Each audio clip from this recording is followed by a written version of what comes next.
예, 울지 마라. 외로우니까 사람이다. 살아간다는 것은 외로움을 견디는 일이다. 예, 유명한 시인데요. 정호승 시인의 수선화라는 시의 도입부입니다. 예, 누구나의 인생에서 외로움과 고단함을 느낍니다.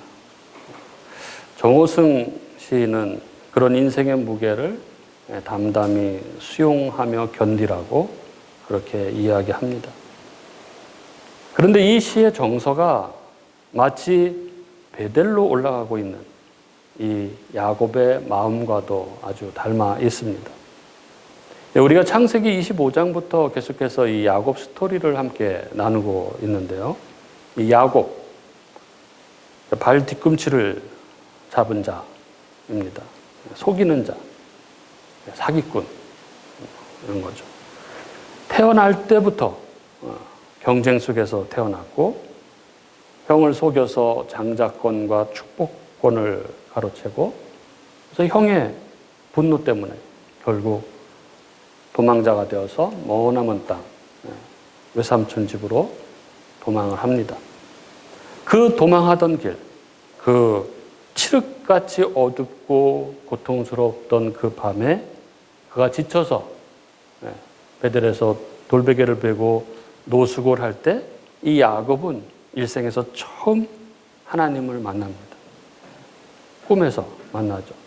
사닥다리 환상을 보죠. 그리고 하나님께서 언약하십니다. 땅과 자손에 대해서 언약을 하시죠. 그리고 하나님의 보호와 동행하심에 대한 약속을 하십니다. 그리고 이에 대해서 야곱이 서원을 하죠. 다시 아버지의 집에 돌아오게 하시면은 하나님이 나의 하나님이 될 것이고 내가 11조를 드리겠다 이렇게 서원을 합니다. 그리고 외삼촌인 이 라반의 집 바단 아람에서 20년을 종처럼 삽니다. 거기서 외삼촌 라반을 통해서 거울 치료를 받습니다. 자기보다 더한 사기꾼을 만나는 것이죠. 그러나 하나님께서는 약속하신 대로 그를 지키셨고 그를 고향으로 돌아오게 하셨습니다. 그렇게 바단 아람에서 가나안으로 돌아온 이 야곱. 그런데 야곱은 하나님께 서원한 대로 베델로 올라가지 않고 10년간 세겜에 머물렀습니다. 그리고 세겜에서 어쩌면 그의 인생에서 가장 비참한 그런 시간들을 겪게 됩니다. 외동딸 디나가 강간을 당하고 그리고 그 일로 말미암아 자식들이 아주 냉혹한 살육을 벌이는 그런 일을 겪고 마음에 큰 상처를 받습니다. 그리고 가나안 족속이 보복할 것에 대한 두려움에 깊이 빠집니다. 야곱은 자기 인생에서 가장 깊은 회의에 잠겼을 것입니다. 내가 어떻게 다 이렇게 되었을까? 내 자식들은 어쩌다 이렇게 되었을까? 야곱은 하나님께 묻고 싶었을 것입니다. 하나님, 왜 나를 이런 상황 가운데 두십니까? 하나님, 나를 왜 이런 고통 가운데 두십니까? 하지만 성경은 말합니다. 하나님은 그를 그 고통 가운데, 그 두려움 가운데 그냥 두지 않으셨다. 이렇게 말합니다. 하나님께서 그런 상황 가운데 있는 야곱을 찾아오십니다. 그리고 말씀하시죠. 35장 1절이죠. 일어나 베델로 올라가서 내가 도망하던 때에 내게 나타났던 그 하나님께 제단을 쌓아라. 이렇게 말씀하시죠. 그리고 이 하나님의 말씀에 야곱과 야곱 공동체는 순종합니다. 그들이 모든 이방 신상들과 귀고리들을 상수리 나무 아래에 묻고 베델을 향해 올라갑니다. 그렇게 베델로 향하는 그들에게 그들을 위협하던 이 가나안 족속들의 추격은 없었습니다. 하나님께서 온 백성들의 마음을 두렵게 해서 추격하지 못하도록 보존하시고 지키신 것이었습니다. 그리고 베델에 도착한 그들은 거기서 제단을 쌓고 그곳을 엘베델, 베델의 하나님이라고 그렇게 불렀습니다. 그리고 이어지는 내용이 오늘 본문입니다. 이렇게 야곱이 베델에 올라와서 하나님께 제단을 쌓자 다시 하나님이 야곱에게 나타나셔서 그에게 복을 주십니다. 그의 이름을 이제 야곱이라 하지 않고 이스라엘이라 하겠다 하시면서 야곱에게 후손과 땅에 대한 언약을 다시 해 주십니다. 그리고 하늘로 올라가시죠. 그리고 야곱은 하나님을 예배한다는 것이 오늘 본문입니다. 그런데 오늘 본문에서 우리는 두 가지 중요한 질문을 마주하게 됩니다. 첫째는 이미 브니엘에서 받았던 그 이름 이스라엘을 왜 하나님은 여기 다시 베델에서 반복해서 말씀하고 있는 것일까 하는 것이고, 두 번째는 하나님께서 야곱에게 다시 언약하신 이 복, 곧 후손과 땅에 대한 이 약속은 과연 어떤 의미인가 하는 것입니다. 먼저 이 야곱의 이름을 다시 이스라엘이라고 하시는 이유는 무엇인지에 대해서 한번 살펴보도록 하겠습니다. 10절에 이렇게 적고 있죠. 하나님이 그에게 이르시되 내 이름이 야곱이지만은 내 이름을 다시는 야곱이라 부르지 않겠고 이스라엘이 내 이름이 되리라 하시고 그가 그의 이름을 이스라엘이라 부르시고 이렇게 적고 있습니다. 이스라엘. 이스라엘은 이 히브리어는 두 개가 합쳐진 말입니다. 사라 하는 이 씨름하다 싸우다라는 말과 엘, 즉 하나님이 합쳐져서 이스라엘이 된 것이죠. 그래서 하나님과 씨름하는 자 혹은 하나님과 싸워 이긴 자 이런 뜻이 이스라엘입니다. 그리고 이 이름은 창세기 32장 야복 강가에서 그 브니엘에서 야곱이 하나님으로부터 얻은 이름입니다. 32장 28절에 보면 내 이름을 다시는 야곱이라 부르지 아니하고 이스라엘이라 부를 것이니 이는 내가 하나님과 및 사람들과 겨루어 이겼음이니라 이렇게 적고 있습니다. 그런데 여러분, 야곱이 어떻게 하나님을 이길 수 있습니까? 야곱은 실제로 이 하나님의 사자와 씨름한 후에 이 허벅지 관절, 즉 환도뼈가 부러져서 절개됩니다. 하나님을 이길 수가 없죠. 그런데 어떻게 하나님과 겨뤄 이겼다 하는 이 이스라엘이라는 이름을 얻었습니까? 야곱이 하나님과 씨름하여 이겼다고 할 때 우리는 주의 깊게 보아야 할 것이 있습니다.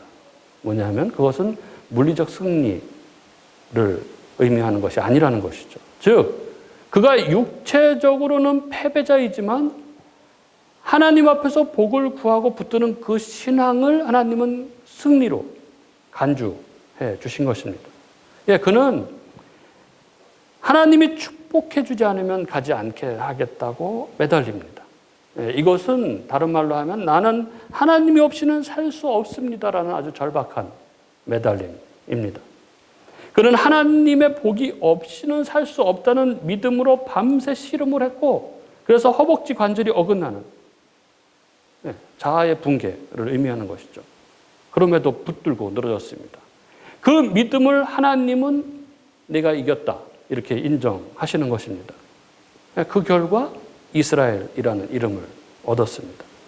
이 이스라엘이라는 이름은 이 단순히 하나님과 싸워 이겼다는 의미를 넘어서서 그 씨름의 결과로 하나님의 말씀과 복을 받아들인 자. 다시 말해서 자기 인생의 주도권을 하나님께 맡긴 자.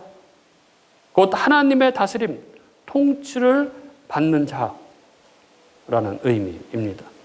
이스라엘은 하나님의 통치를 받는 존재라는 정체성에 대한 선언입니다.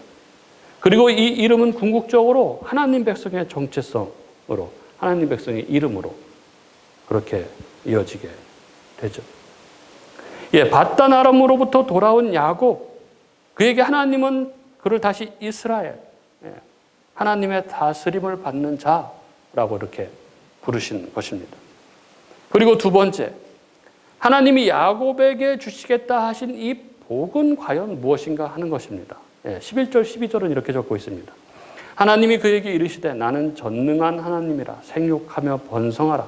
한 백성과 백성들의 총회가 내게서 나오고 왕들이 내 허리에서 나오리라. 내가 아브라함과 이삭에게 준 땅을 내게 주고 내가 내 후손에게도 그 땅을 주리라 하시고, 하나님께서 당신을 전능한 하나님이라고 하시면서 야곱에게 약속하시는 복은 어떤 한 사람의 인생에 주시는 어떤 부귀영화를 이야기하는 그런 복이 아닌 것이죠. 무슨 얘기냐면은 하나님이 야곱에게 약속하시는 복은 어떤 나라에 대한 약속이라는 것입니다. 나라는 이 백성과 영토와 왕이라는 이 3요소를 갖추고 있죠. 바로 여기에 그 3요소가 다 나옵니다. 먼저 백성. 한 백성과 백성들의 총회가 내게서 나오고 이렇게 하죠. 이 야곱, 이스라엘은 12아들의 아버지가 됩니다. 이들이 이스라엘 12지파가 되고 결국 하나의 민족을 이루게 됩니다. 여기서 한 백성은 이스라엘 민족을 지칭하는 것이고, 백성들의 총회는 더 확장된 민족들, 열방을 의미하는 것입니다. 하나님께서 야곱을 통해 어떤 민족, 어떤 백성들의 공동체를 만들어 가시겠다 하는 선언인 것이죠. 그리고 이어지는 왕에 대한 약속이 나옵니다. 왕들이 내 허리에서 나오리라. 이 말씀은 이스라엘의 왕정의 시작을 예고하는 것이죠. 그래서 사울로부터 시작해서 다윗과 솔로몬으로 이어지는, 그리고 궁극적으로 이 언약은 예수 그리스도 만왕의 왕의 탄생으로 완성이 됩니다. 야곱은 단지 민족의 조상이 아니라 왕이 임하는 통로가 된다는 것입니다. 그리고 12절은 땅에 대한 약속이 주어집니다. 내가 아브라함과 이삭에게 준 땅을 내게 주고 내가 네 후손에게도 그 땅을 주리라. 여기 하나님이 야곱에게 주시겠다고 하는 이 약속하신 복, 백성, 왕, 땅으로 이루어진 어떤 나라인 것이죠. 그리고 그것은 아브라함에게 그리고 이삭에게도 약속하신 그런 나라이기도 합니다. 이 땅과 민족에 대한 약속은 창세기 12장에서부터 계속해서 반복되고 있는 하나님의 약속, 언약입니다. 아브라함에게 창세기 12장에서부터 13장 그리고 17장, 22장으로 하나님께서는 아브라함에게 땅을 주시겠다고 계속해서 언약을 하십니다. 그리고 그 땅에서 아브라함의 자손들을 땅의 티끌처럼 많게 하시겠다, 이렇게 반복해서 약속을 하십니다. 그런데 창세기 25장 7절 이하에 보면 아브라함 말년에 그가 소유한 가나안 땅은 자신과 가족들의 무덤인 막벨라 굴 하나였습니다. 그리고 자손도 이삭 하나 남기고 죽습니다. 물론 첩의 자식들은 있었지만 그들은 하나님의 약속의 자손들은 아닌 것이죠. 그럼 뭡니까? 땅과 민족에 대한 하나님의 약속은 어떻게 되는 것입니까? 하나님이 지금 약속을 못 지키시고 계신 것입니까? 뿐만 아니죠. 하나님은 아브라함의 아들 이삭에게도 똑같은 약속을 하십니다. 26장 4절에 보면 네 자손을 하늘의 별과 같이 번성하게 하며 이 모든 땅을 네 자손에게 주리니 네 자손으로 말미암아 천하 만민이 복을 받으리라. 그리고 야곱에게도 언약을 하십니다. 28장에 야곱이 바단 아람으로 가던 도중 그 베델에서 후손과 땅에 대해서 언약을 하시죠. 그리고 하나님께서는 이스라엘 백성들에게도 계속해서 가나안 땅을 영원한 기업으로 주시겠다고 약속을 하십니다. 출애굽기에 보면은. 그러면 그 후손들 이스라엘은 결국 어떻게 됩니까? 그들은 하나님의 약속대로 가나안 땅을 얻게 됩니다. 가나안으로 들어가게 되죠. 그런데 BC 722년에 북이스라엘이 아수르에게 망하고 BC 586년에 남유다가 바벨론에게 망합니다. 그래서 1948년에 이스라엘이 건국되기까지 그 가나안 땅은 이 블레셋 후손들인 이 팔레스타인 사람들에게 그들이 차지하게 되는 것이죠. 그렇다면 하나님께서 아브라함과 이삭과 야곱과 그의 후손들인 이스라엘에게 주시겠다고 한 이 땅, 가나안 땅은 결국 이 세상의 땅이 아니라는 것이 분명합니다. 그럼 무엇입니까? 하나님께서 약속하신 땅은 하나님께서 아브라함과 그의 아들 이삭과 야곱과 이 요셉과 이스라엘에게 주시겠다고 하신 땅은 바로 이 세상의 땅이 아닌 하나님 나라, 천국을 가리키는 것입니다. 하나님이 왕이 통치하는 나라. 이게 복이다. 이 복을 약속하시는 것입니다. 자손이 많고 땅이 많다는 것이 얼마나 좋습니까? 그러나 성경은 그것과는 비교할 수도 없는 복, 그 궁극적인 복이 있다고 말합니다. 바로 하나님 나라, 천국이라는 것이죠. 저는 그런 생각을 해봅니다. 왜 우리들은 성경이 말하는 이 복, 하나님 나라, 천국을 왜 진짜 복으로 믿지를 못하는가? 성경은 복이 하나님 나라라고 반복해서 계속해서 말씀하고 있는데 왜 우리는 이게 실감나지 않는가 하는 것입니다. 왜 그럴까요? 이 하나님이 약속하신 복의 나라, 이 하나님 나라, 하나님의 통치는 이미 임했습니다. 그 통치 가운데 있는 백성들에게 이 나라는 임했습니다. 예수님의 초림으로 이미 이 땅에 이 하나님 나라는 임했습니다. 그러나 그 완전한 성취는 아직 이루어지지 않았습니다. 신학적으로는 그래서 이것을 임의와 아직의 긴장이라고 합니다. 그래서 이 임의와 아직의 중간 시기를 사는 이 우리들은 아직 완성되지 않은 여전한 죄성을 가지고 고통과 불의와 죽음 속에 살아갑니다. 그래서 이 완전한 하나님 나라의 영광과 복을 실감하지 못하는 것입니다. 그러나 이 하나님 나라의 복은 언제 실감하게 되냐 하면은 믿음의 눈으로 볼 때 보여집니다. 즉 영의 눈이 밝아지게 되면 그 나라가 밝히 보여지게 되는 것입니다. 그래서 그것이 얼마나 어마어마한 복인지를 보게 되는 것이죠. 그런데 사람들은 이 영의 눈이 떠졌음에도 불구하고 믿음으로 이것을 바라보지 못함으로 그 하나님 나라의 실체를 바로 보지 못하는 것입니다.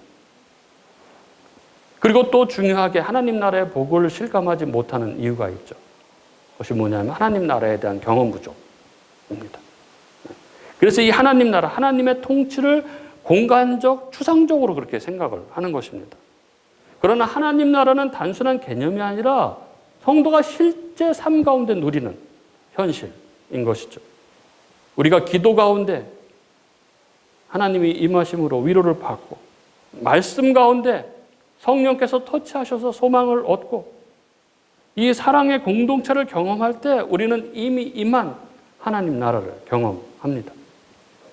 그래서 이 하나님 나라를 경험하면 경험할수록 이게 더욱더 분명해지는 것이죠.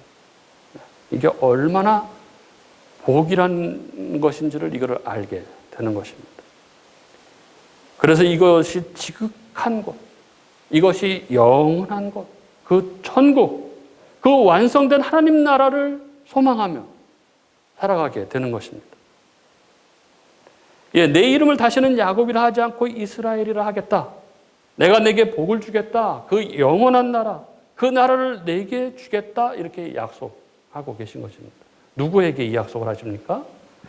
밧단 아람에서 돌아온 야곱에게 라고 이렇게 적고 있죠. 오늘 이 하나님의 축복, 하나님의 언약의 대전제가 있습니다. 그게 뭐냐면 9절에 야곱이 밧단 아람에서 돌아오매. 그런데 이게 약간 이상합니다. 사실 야곱은 가나안에 이미 돌아온 지 10년이 지났습니다. 그렇지 않습니까? 밧단 아람에서 가나안으로 돌아온 야곱은 세겜에서 10년을 살았습니다. 그런데 왜 성경은 이미 가나안에 온 지 10년이 넘었는데 이제야 돌아왔다고 하는 것입니다. 이 밧단 아람은 야곱의 그 긴 여정, 떠남의 전체 여정을 대표하는 말입니다. 밧단 아람은 야곱이 집을 떠나 있던 곳이죠. 야곱은 그곳에서 20년 이상 머물면서 가족을 이루고 재산을 모았지만 이 성경적 관점에서 밧단 아람은 단순한 지명이 아니라 야곱의 오랜 떠남과 방황 전체를 상징하는 것입니다. 따라서 성경은 야곱이 밧단 아람에서 가나안으로 돌아온 지 10년이 지났지만 그가 하나님과의 언약을 잊어버리고 이 세겜에서 지낸 10년, 그리하여 거기에서 일어난 그 비참한 삶, 그것이 아직 집으로 돌아온 상태가 아닌 집을 떠나 있는 방황의 시간으로 보고 있는 것입니다. 그러므로 여기 9절의 이 말씀, 그리하여 그에게 이스라엘이라는 이름이 다시 주어지고 그에게 하나님 나라에 대한 언약이 다시 확인되게 된 이 모든 일에 동인이 되는 이 야곱이 받단 아람에서 돌아오매라는 이 언급은 야곱이 하나님께로 돌아온 그것을 의미하는 표현인 것입니다. 예, 그가 가나안에 들어왔지만 그러나 세겜에서 야곱은 완전히 하나님께 돌아온 상태가 아닙니다. 예.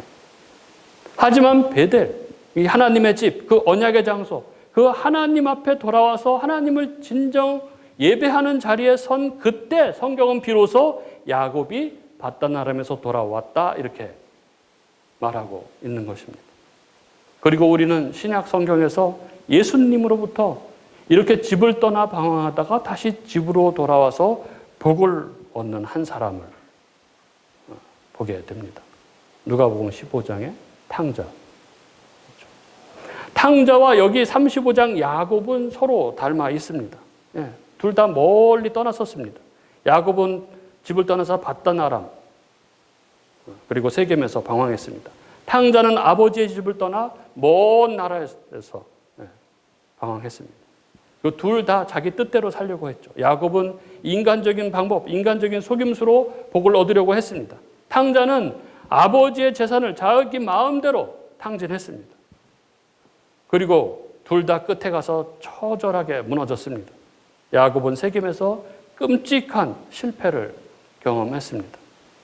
탕자는 돼지 먹이조차 배불리 먹지 못하는 비참한 신세가 되고 말았습니다. 그리고 야곱도 탕자도 결국 깨닫게 됩니다. 내가 돌아가야 할 곳은 아버지의 집이다 하는 것입니다. 그리고 돌아왔을 때 그들에게 복이 부어집니다. 탕자는 돌아오자마자 아버지가 달려가 끌어안고 새 옷을 입히고 반지를 끼워주고 잔치를 베풀어 줍니다. 내가 내 아들로 돌아왔구나. 나의 모든 것이 내 것이다 하는 것이죠. 야곱은 베델로 올라와서 하나님 앞에 섰을 때 하나님이 복을 주시고 이름을 새롭게 하시고 언약을 다시 맺어주십니다. 하나님 나라를 주겠다 말씀하고 계신 것이죠. 이 야곱의 이야기도 탕자의 이 비유도 아버지의 집으로 아버지에게로 돌아오는 것이 복이라는 것을 말해줍니다. 그리고 그들이 돌아오게 한 모든 것은 실은 은혜였음을 말해줍니다. 탕자도 야곱도 그들이 집으로 돌아오게 한 이는 바로 아버지 하나님이셨습니다.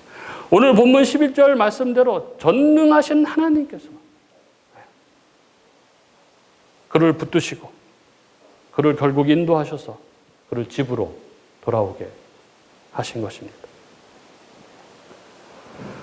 말씀 준비를 하다가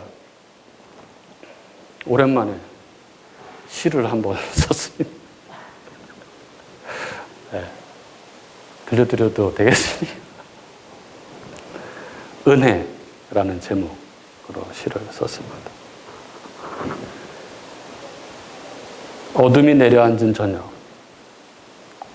작은 바람 하나가 집으로 돌아오는 나를 맞아주고 있었다. 모든 것이 아늑하게 낭떠러진 하루, 나의 등을 떠밀어 집으로 인도한 것이, 모든 불빛이 사라진 밤, 내 앞에 길을 열어주고 지난한 슬픔이 큰 나무로 자라지 않도록 한 것이 너였다는 것을 집으로 돌아와서야 비로소 알게 되었다. 네. 어둠이 내려앉은 저녁, 집으로 향하고 있는 나, 특별한 이유도 없이 지친 그런 하루, 어쩌면 아무 일이 없는데 힘이 없어서 더욱더 힘든 그런 하루. 그렇게 돌아오고 있는데 문득 느껴지는 바람이 있었습니다.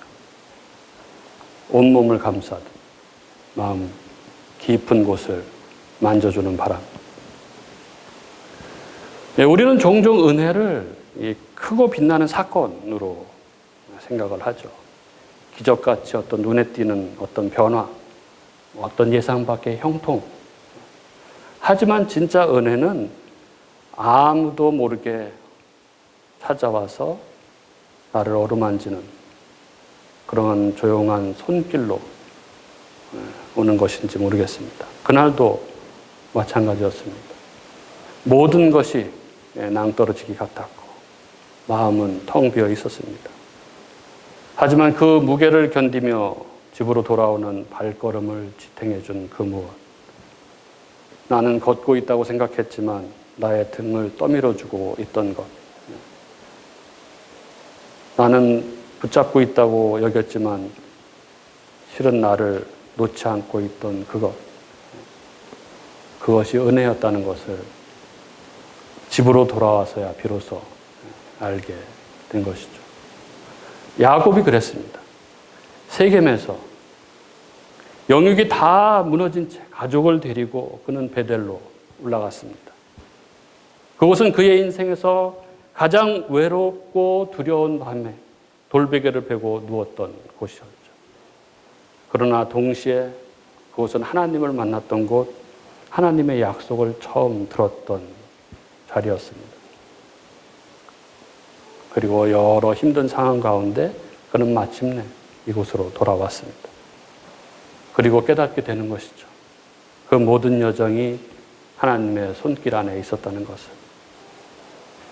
우리는 누구나 자기만의 베델이 있습니다. 처음 눈물로 기도했던 자리, 처음 하나님을 만났던 자리. 하지만 전능하신 하나님, 우리를 택하시고 우리에게 언약하시고 그 언약을 이루어 가시는 하나님, 그 하나님의 은혜는 우리가 떠난 곳, 우리가 등 돌린 곳, 그곳으로 우리를 붙들고 다시 돌아오게 하십니다. 그리고 언젠가 우리의 무겁고 무너진 걸음 끝에서 비로소 집으로 돌아온 우리는 그때서야 깨닫게 되는 것이죠. 그 모든 것이 은혜였다는 것을. 다시 집으로 돌아온 이 야곱은 14절, 15절에 하나님이 자기와 말씀하시던 곳에 기둥, 곧 돌기둥을 세우고 그 위에 전제물을 붓고 또 그 위에 기름을 붓고 하나님이 자기와 말씀하시던 곳의 이름을 베델이라고 부릅니다. 베델. 내가 아버지의 집에 돌아왔다. 이렇게 고백하고 있는 것이죠. 사랑하는 우리 교우 여러분. 오늘 하나님은 우리에게 이렇게 말씀하십니다. 돌아오라. 베델로 돌아오라. 내가 너를 처음 만나준 그 자리로 돌아오라. 이 하나님의 음성에 믿음으로 반응하시기를 바랍니다. 그리고 그때에 하나님은 우리에게 말씀하실 것입니다. 다시는 내가 너를 야곱이라 부르지 않겠다. 너는 이제 이스라엘이다. 내가 내게 그 영원한 나라를 주겠다. 이렇게 말씀하실 것입니다.